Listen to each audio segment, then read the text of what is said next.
प्यार के रोग लगैलू, हमारा के अपन बनैलू। दिलासा दिला दिला के ई अखिया के रोवैलू, लगैलू दिल का दिलावा तोड़ेला।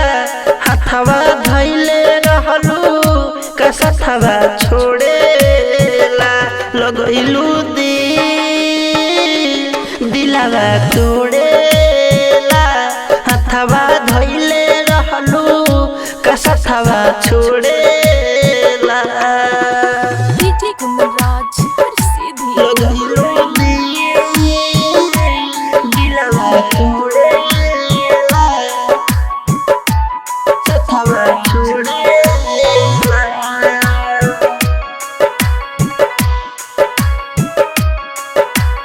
तूहे शुरू कैले रहलू प्यार के कहानी हो, तब कहे बीचे राह में छोड़ के बदल गईलू रानी हो।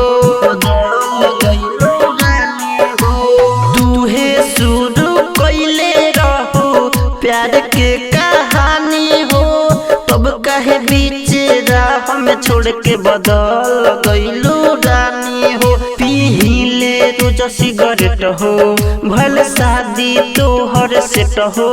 मनवा नाही मानेला करेला अभियो वेट हो, लगैलू दिल का दिलावा तोड़ेला।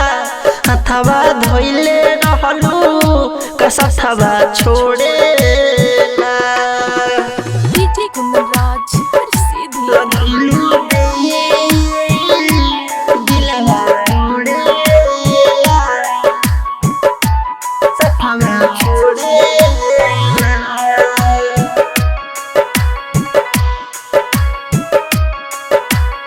इतना रोवैबू नहीं सोचले रहनी कबो हो। आज हमारा जिंदगी में हो जाना अबो हो, हो जाना अबो हो।